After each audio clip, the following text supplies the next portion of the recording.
Hoy es miércoles 21 de abril. En El Salvador seguimos experimentando un proceso sostenido de vacunación. Un proceso que está llenando las expectativas de la mayoría de la población. Los únicos que han salido protestando o atacando ese proceso de vacunación masiva son los sectores de la oposición política que todavía no logran digerir la tremenda derrota que sufrieron el pasado 28 de febrero. Quiero mandar un saludo a la diáspora salvadoreña dispersa por todo el planeta, todos los salvadoreños que siguen programa plataforma en Canadá, Estados Unidos, México, Europa, Australia, Suramérica. Un saludo muy entrañable también a los salvadoreños que desde el territorio nacional seguimos con la necesidad de construir un mejor país. Seguimos creyendo en la utopía social que se nos muestra como un país en el cual la igualdad social es una virtud a alcanzar. Debemos lamentar que en estos días el hermano país de Guatemala está sufriendo un rebrote bastante considerable de COVID-19. Eso ha llevado casi al colapso de su sistema de salud pública. El presidente guatemalteco ha dado la orden de montar de nuevo hospitales de campaña para poder atender esta enorme cantidad de contagiados que día a día va aumentando, lo cual, como digo, ha puesto en crisis al sistema de salud pública.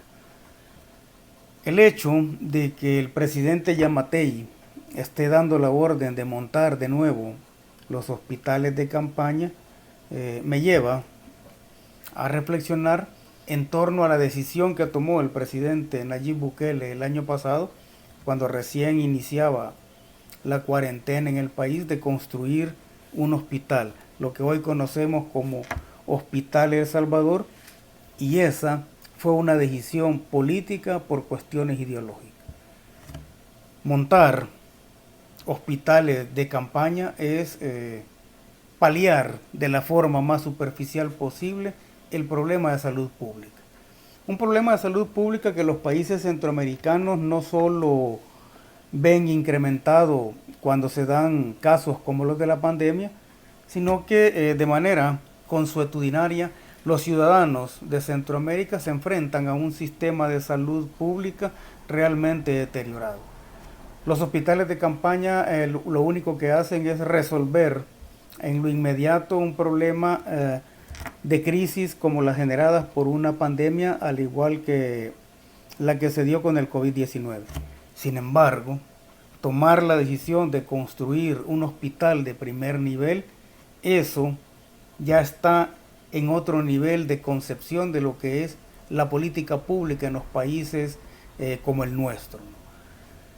Definitivamente eso tiene que ver, o si nosotros quisiéramos analizar el por qué se toma la decisión de construir un hospital en medio de una crisis como la pandemia, debemos recurrir a la sociología de las ausencias y las presencias. En este caso estamos hablando de las ausencias de un sistema de salud público deteriorado durante décadas y décadas, y la presencia, es decir, la decisión política por cuestiones ideológicas de construir un hospital que no solo le va a hacer frente, y le está haciendo frente de hecho a la pandemia, sino que va a quedar como un patrimonio de los salvadoreños después de que esta crisis pase. Lo que nos damos cuenta es de que el capitalismo es una enfermedad inteligente. Si quisiéramos nosotros hacer una metáfora sobre el capitalismo, diríamos que es una enfermedad inteligente, tan inteligente como la sífilis, que no mata al enfermo, porque si lo mata, se deja de alimentar de él. Entonces, eso explica el capitalismo como una enfermedad inteligente, explica todos los tropiezos, todos los errores y todas las traiciones que han sido cometidas por los distintos partidos de izquierda que han llegado al poder en América Latina. De repente, esa enfermedad inteligente del capitalismo convierte las revoluciones en procesos de revolución sin cambio revolucionario. Convierte las aventuras de socialismo sin las intenciones, o le roba las intenciones de socializar el ingreso y socializar el poder social. Esa es precisamente la adaptación, o son las adaptaciones que el capitalismo va teniendo, y que en el caso particular de El Salvador la sufrimos en carne propia a partir de tener un partido de izquierda que llega al órgano ejecutivo, pero abanderando siempre la consigna de la revolución, se convierte en 2 gestiones sin cambios revolucionarios.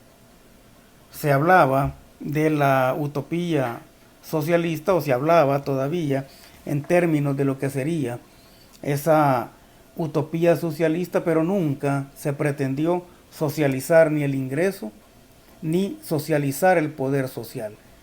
Y eso lo podemos evidenciar en el hecho de que las dirigencias, o la dirigencia de ese partido, del partido de izquierda, nunca socializó el poder social, y siempre hasta ahora se ha mantenido a pesar de todos los reveses tácticos y estratégicos que ha sufrido, sobre todo en los últimos 2 años. Ahora, frente a esa enfermedad inteligente del capitalismo y frente a una revolución sin cambios revolucionarios, los salvadoreños, en el límite del hartazgo, llegaron a construir lo que yo he dado en denominar la revolución de la tinta indeleble. Es decir, el salvadoreño o los salvadoreños, con un tremendo hartazgo de la corrupción imperante durante las últimas décadas, logró construir lo que yo he dado en llamar también los días de las papeletas rotas. Y esos días de las papeletas rotas fueron los de las elecciones de 2018 y 2019. Si nosotros queremos comprender qué fue lo que realmente sucedió en esos febreros de 2018 y 2019, recomiendo la lectura del libro Ensayos sobre la lucidez de José Saramago. En esa novela del genial escritor portugués se nos habla de un país que tiene procesos electorales, un proceso electoral en el cual las papeletas en blanco ganan una vez, y el gobierno de ese país imaginario repite las elecciones, y resulta que las papeletas en blanco incluso obtienen mayor porcentaje ya en el recuento final. Eso es lo que ha sucedido en otros términos en El Salvador. 2018 y 2019 fue la revolución de la tinta indeleble, porque de repente el pueblo salvadoreño comprende que la forma de lograr los cambios revolucionarios, progresistas o reformistas en este país pasa por la democracia electoral, pasa por romper las papeletas que antes venía marcando y marcar otro tipo de papeletas, es decir, definir otro tipo de rumbo. Ahora, ¿qué es lo que no se hizo y qué es lo que está sucediendo actualmente en el país? Es lo que hay que comprender. El Salvador está viviendo, y lo vamos a decir en estos términos, está viviendo lo que se conoce como una revolución democrática burguesa. Esa revolución democrático-burguesa debió haberse impulsado a partir de la década de los 90 en El Salvador, y debió haber sido impulsada precisamente por el FMLN. Sin embargo, en lugar de impulsar una revolución democrático-burguesa, el FMLN trató de imitar o trató de copiar, o se sintió por un momento parte de esa burguesía que como consigna estaba ubicada en el sector opuesto, en el sector antagónico de los intereses del pueblo. Y a partir de 2019 se instaura lo que se conoce como el fenómeno Nayib Bukele. Más adelante en otro programa voy a explicar en qué consiste ese fenómeno de Nayib Bukele, lo voy a hacer estableciendo una comparación cronológica entre lo que significó en términos de lucha de clase y en términos de conciencia de clase, lo que significó Enrique Álvarez Córdoba y lo que significa en la actualidad Nayib Bukele. Esta revolución democrático-burguesa que estamos viviendo en El Salvador, de repente nos pone a grupos de la burguesía, ese tipo de grupos que compran su ropa en Francia e Inglaterra, los pone al frente de un proceso de cambios revolucionarios que los otros partidos autodenominados como populares no tuvieron el valor o no tuvieron el interés de impulsarlo.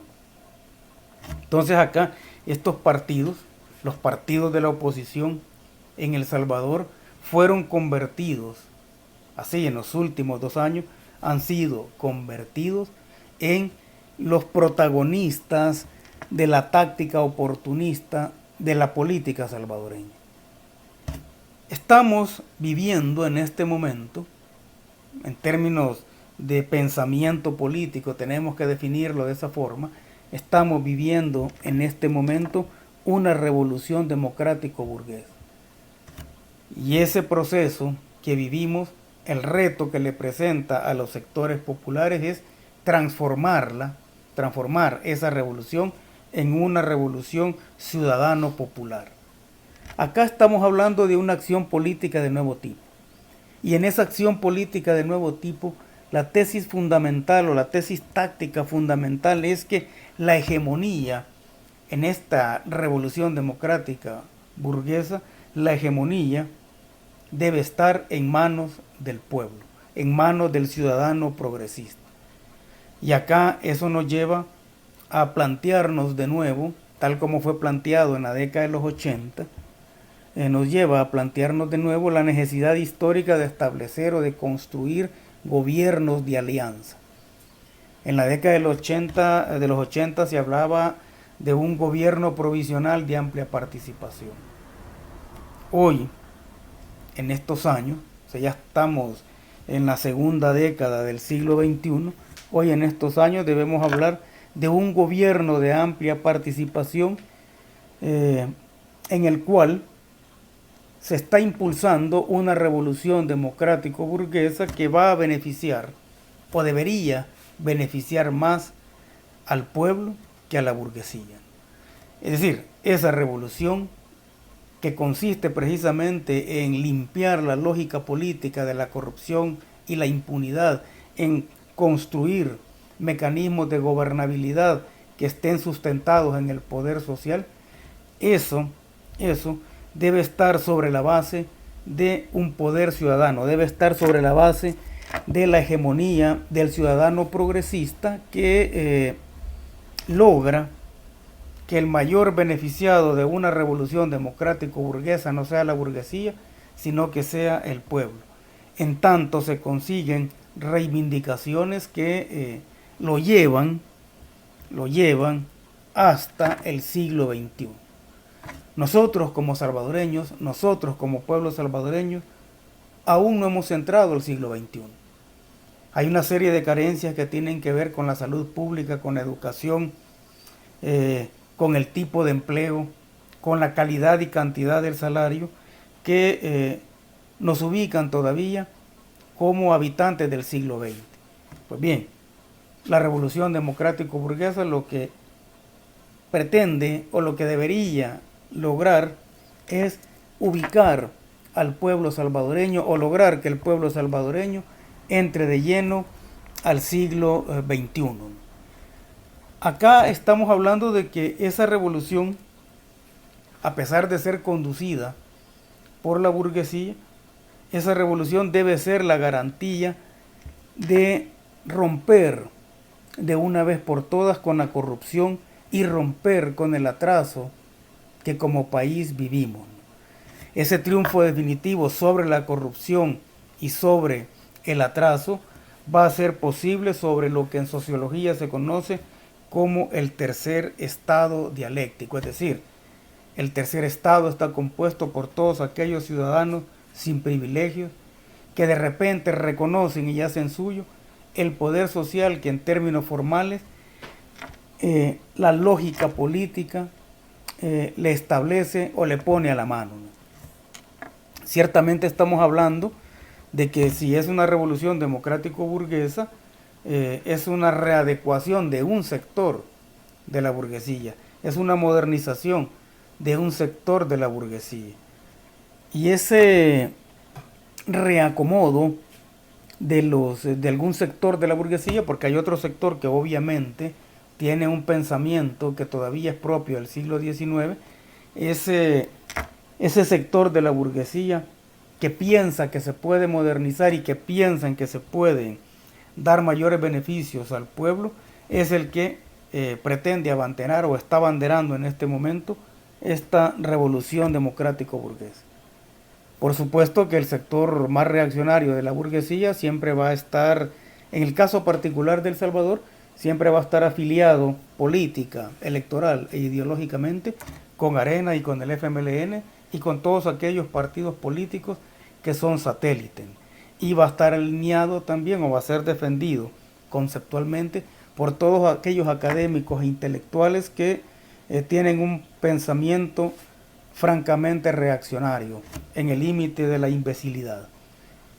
Estos académicos reaccionarios son los que, después de la derrota del 28 de febrero, hoy están hablando de que la próxima Asamblea Legislativa no va a tener ningún tipo de éxito porque la inmensa mayoría de los diputados no tienen experiencia. Ahora, la experiencia en política no tiene nada que ver con el hecho de haber estado o haber ejercido un cargo. La experiencia en política muchas veces sirve de retranca para instaurar un pensamiento nuevo y para lograr una lógica política distinta. Sin embargo, el discurso de los académicos reaccionarios es ese, ¿no? Que la gente no tiene experiencia o que la gente no tiene los suficientes títulos. Me imagino que en el fondo lo que quieren justificar o lo que quieren promover es el hecho de que El Salvador o los salvadoreños hubieran estado mejor si hubieran elegido a los mismos diputados y alcaldes con experiencia, es decir, a los Chato Vargas, a los Portillo Cuadra, a los Rodolfo Parker, que son políticos con experiencia. Ahora, la pregunta esencial es esta: ¿experiencia en qué? ¿O experiencia para qué? Olvidan que en el caso de la Asamblea Legislativa, incluso los ministerios y viceministerios, son organismos prácticamente colegiados en los cuales no importa si la gente es nueva o vieja, el organismo funciona porque ya tiene establecido cuáles son los mecanismos de funcionamiento que tiene. En esta revolución democrático-burguesa que estamos viviendo y que tiene claramente a un sector, a un amplio sector de la población de un lado, y por el otro tiene a dos sectores de la burguesía, un sector reaccionario y un sector progresista. En esta revolución democrático-burguesa el actor principal es el pueblo. La burguesía como tal, inclusive la burguesía más progresista, es incapaz de llevar hasta el final la revolución democrático-burguesa. Ese proceso de llevar hasta el final los cambios que realmente se traduzcan no solo en nuevas lógicas políticas, sino que en nuevas estructuras económicas, eso lo realiza el pueblo, ¿no? Eso lo realiza la gente en general. En este momento el problema a resolver es cuál va a ser la actitud frente a la oposición y cuál va a ser la actitud frente a la otra burguesía que no está interesada en una revolución democrático-burguesa en El Salvador. Hemos de reconocer desde cualquier punto de vista, desde cualquier teoría, que la participación de los amplios sectores del pueblo, que la participación de las organizaciones sociales, las tradicionales y las nuevas, en un gobierno provisorio, digámoslo de esta forma, ¿no? En un gobierno provisorio que está interesado en una revolución democrático-burguesa y está interesado en la lucha por la patria, entendiendo por patria un patrimonio que es distribuido de manera más equitativa. Entonces, la participación de todos esos representantes del pueblo no solo es admisible, sino que es necesaria, porque esa es la oportunidad para combatir la corrupción, no solo desde abajo, sino que para combatir la corrupción desde afuera, desde arriba, desde todos los órganos y ángulos posibles, porque en El Salvador no vamos a poder impulsar ningún tipo de transformación medianamente significativa si antes no terminamos con ese flagelo de la corrupción y la impunidad. La táctica de las hazañas, que es la que se está impulsando en este momento por parte de Nayib Bukele y su partido Nuevas Ideas, es una táctica que está funcionando. Esa táctica de las hazañas tiene que ver con la construcción del imaginario, tiene que ver con la construcción de la identidad.